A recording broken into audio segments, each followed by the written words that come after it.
4வதாக பரியாசக்காரர் உட்காரும் இடத்தில் உட்காராமலும். நீதிமான்கள் என்ன செய்ய மாட்டார்கள் அப்படின்னா, பரியாசக்காரரோடு உட்கார மாட்டாங்க. ஆமாங்க. இப்போ இந்த நாள்ல பரியாசம், கிரிட்டிசிசம் அப்படிங்கிறது மிகவும் பெருகி இருக்கு இல்லையா? ஆவிக்குரியவங்க அதுவும் நம்மளோட கிறிஸ்தவ உலகத்திலே நம்ம பார்த்தோம்னா, ஊழியர குறை சொல்றது, ஒவ்வொருவரையும் அவங்க இப்படி, இவங்க அப்படின்னு இதுக்காக நெறைய யூடியூப் சேனல்ஸ் இருப்பதுங்கிறது மிகவும் வேதனையான ஒரு காரியம். நம்ம அப்படிப்பட்ட கூட்டத்தோடு இருக்கக்கூடாது. யார் இவங்க எவ்வளோ பெரியவங்களா இருந்தாலும், எவ்வளோ சிறியவங்களா இருந்தாலும், அவங்க பண்றது தப்பு. ஒரு வேதத்தின்படி சத்தியத்தின் நிமித்தம் நமக்கு கோபம் வரலாம். ஆனாலும், அவங்க என்னதான் தப்பே பண்ணாலும், வேதத்துக்கு முரணாக செய்தாலும், நம்ம அவங்கள குறை சொல்லாம, குற்றம் சொல்லாம, அவங்க தப்பு அப்படி இப்படின்னு எல்லாருக்கும் சொல்லாம, நம்ம அவங்களுக்காக பாரப்பட்டு ஜெபிக்கும்போது, அந்த ஜெபம் கட்டாயம் கேட்கப்படும். பரியாசக்காரர் உட்காரும் இடத்துல நம்ம கண்டிப்பா உட்காரக்கூடாது. முக்கியமா ஊழியர்கள ஒரு நாளும் கர்த்தர் அபிஷேகம் பண்ணினவர்கள ஒரு நாளும் நம்ம குறை சொல்லவே கூடாது. அவங்க எப்பேர்ப்பட்ட குறையாக இருந்தாலும், அது அவங்களுக்கும் தேவனுக்கும் உண்டான காரியம். அதுல நம்ம தலையிடக்கூடாது. அதே அது சத்தியத்தின் நிமித்தம் நமக்கு பாரமாக இருந்தது அப்படின்னா, அதற்காக நம்ம ஜெபிப்பது தாங்க மிகப்பெரிய சிறந்தது.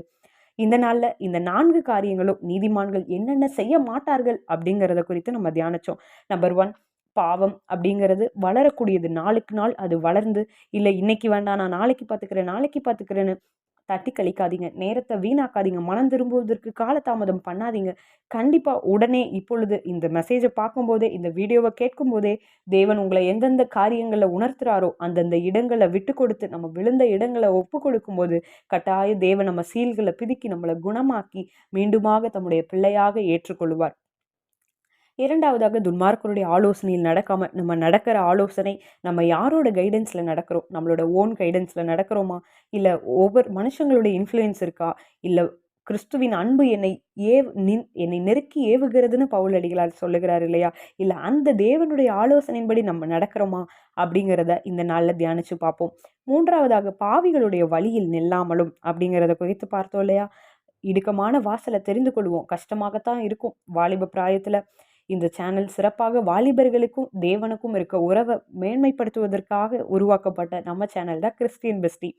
இப்போ இதை பார்க்குற நீங்க மேபி வாலிபராக இருக்கலாம். யாரா இருந்தாலும் உங்களுக்கும் தேவனுக்கும் இருக்க உறவுல உங்களோட வழி கண்டிப்பா மிக மிக முக்கியம். நம்ம தேவனை தேடி வாழ்கிற அந்த கிறிஸ்தவ வாழ்க்கையில கண்டிப்பா அது பாடு நிறைந்த வாழ்க்கையாக இருக்கும். வாலிப பிராயத்துல நம்ம ஃப்ரெண்ட்ஸ் எல்லாரும் உலக காரியங்களை அனுபவிக்கும் போது நம்ம தேவனோடு இருக்கும்போது தேவன் அது வேண்டாம், இல்ல மகளே இது உனக்கு செட் ஆகுது, எல்லாவற்றையும் அனுபவிக்க எனக்கு அதிகாரம் உண்டு, ஆயினும் எல்லாம் எனக்கு தகுதியா இராது அப்படிங்கிற வார்த்தையின்படி நம்ம சில காரியங்களை கர்த்தருக்காக விட்டு கொடுக்க வேண்டியதாக இருக்கும்.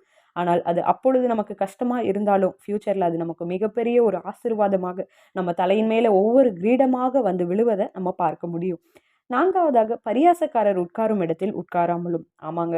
கண்டிப்பா மற்றவங்கள குறை சொல்லி நம்ம தூற்றி திரிகிறவர்களா இருக்கவே கூடாது.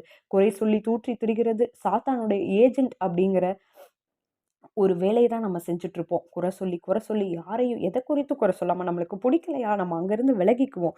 முடிந்த அளவுக்கு நம்ம கிறிஸ்துவின் சாயல்ல வாழ பார்ப்போம். இந்த நாள்ல இந்த சங்கீதத்தின் மூலியமா தேவன் உங்களோடு பேசியிருப்பார் அப்படின்னு நான் நினைக்கிறேன்.